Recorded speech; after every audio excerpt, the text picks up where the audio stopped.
Bonjour, je m'appelle Rosalinde, et je suis une femme trans et justement je suis venue ici pour pouvoir parler des différentes dynamiques du fait d'être noire et d'être trans à la fois.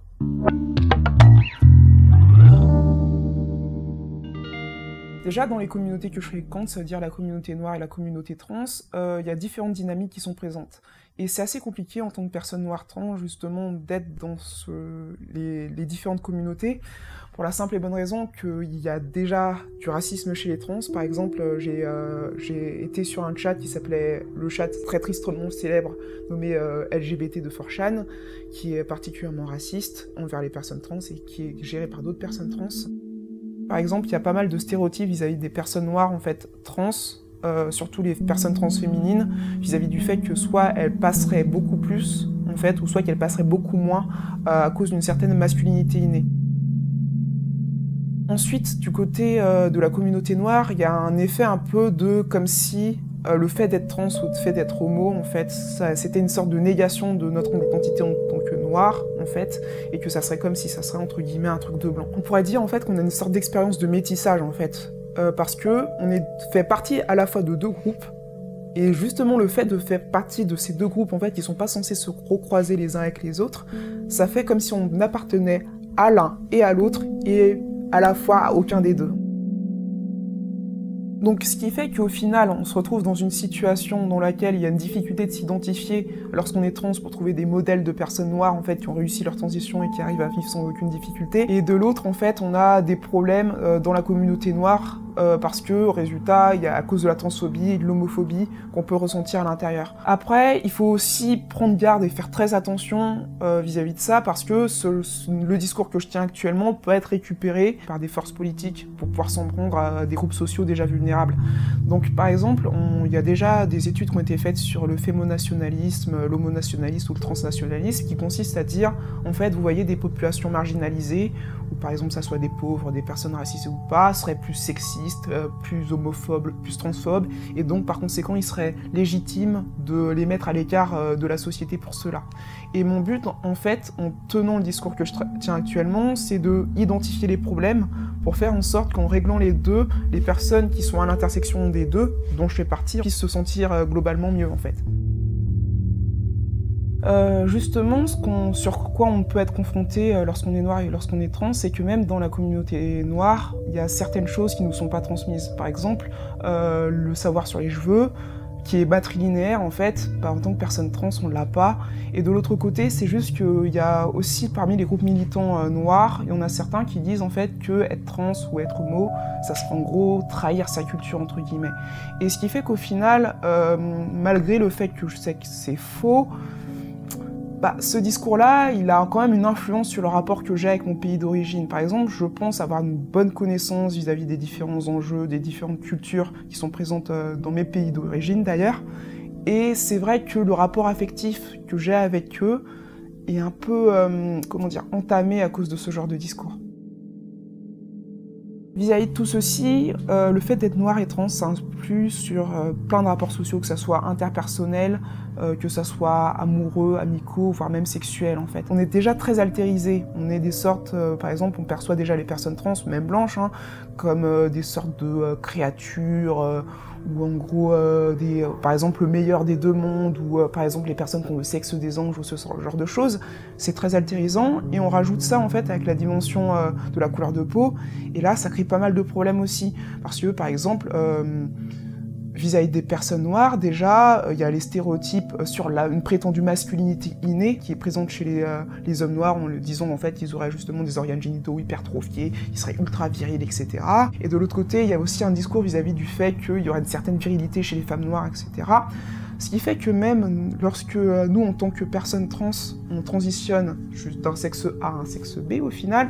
et cette dynamique de survirilisation, elle se reproduit en fait. Par exemple, dans certains groupes trans, on dit oui, mais les meufs trans noires, en fait, elles sont actives. Et au final, en tant que personne trans, on finit aussi, en étant plus ou moins à l'intersection entre les deux vis-à-vis des types de discours, à être perçu en tant que femme et en tant que personne noire et en tant que personne trans comme étant plus ou moins des monstres de foire. Et c'est ça qui est particulièrement compliqué à traiter et à intégrer en fait dans notre vie, quoi. Aussi, vis-à-vis de cette dynamique, aussi on peut la revoir chez d'autres personnes racisées, en fait, par exemple vis-à-vis des meufs trans asiatiques, pour qui on dit ouais mais en fait elles sont plus douces, elles sont plus sensibles, etc. Et elles sont particulièrement infantilisées. Même dans les communautés trans, en fait, les discours racialisants, racistes en fait et stéréotypants sont toujours aussi présents. Après, il y a pas mal de discours sur le passing en fait qui sont très difficiles à aborder parce que déjà lorsqu'on est une femme trans blanche, en fait, on est déjà confronté aux standards de beauté féminins tels qu'ils sont présents dans la société. On a des fortes difficultés à peut-être tenter d'y conformer. Mais déjà, en fait, vis-à-vis des standards de beauté présents, pour les personnes noires, déjà, c'est plus compliqué. Et en tant que personne trans, c'est encore plus compliqué, non seulement vis-à-vis de ce que j'ai mentionné auparavant, de la masculinisation des personnes noires, et du fait que les traits du visage qu'on possède sont pas considérés comme beaux, et par conséquent, même les cheveux, on doit, c'est un véritable travail sur soi, on doit se les réapproprier et les réutiliser pour faire en sorte que on finisse par réellement les aimer. Autre chose, des personnes trans font parfois des opérations du visage, les traits qui leur sont donnés sont des traits qui sont conventionnellement déterminés comme beaux, et donc par conséquent c'est des traits qui sont considérés comme occidentaux, etc. Et voilà. Ensuite, dans l'espace public, je me rends compte que je suis moi-même confrontée à mon propre racisme intériorisé. Parce que me déplacer dans l'espace public, c'est avoir la possibilité de me faire draguer ou harceler sexuellement, etc. Et on se rend compte en fait qu'on a une certaine peur, plus vis-à-vis de certains hommes plutôt que d'autres. Sachant que le racisme, c'est un système de domination qui est quand même idéologiquement relativement important, voire très important,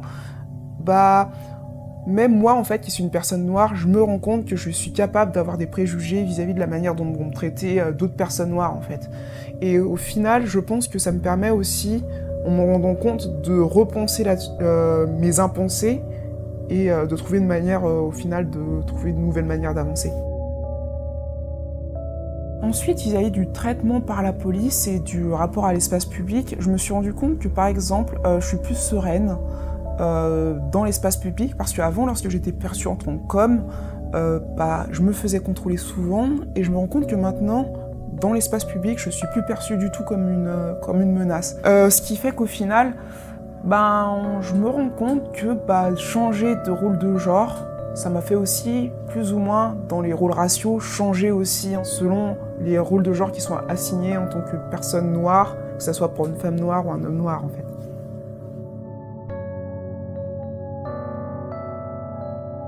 Pour conclure, le fait d'être trans et noir, en fait, c'est une intersection assez compliquée et on se rend compte que les dynamiques de notre transition, elles s'imbriquent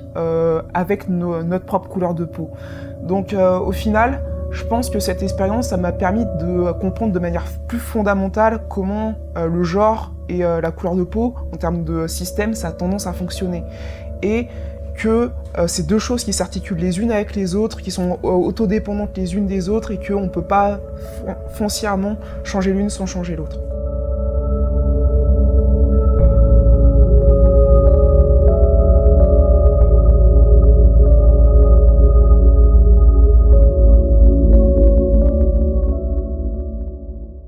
Par exemple, dans certains groupes trans, on dit oui, mais les meufs trans noires, en fait, elles sont actives, sexuellement parlant, elles ont une grosse,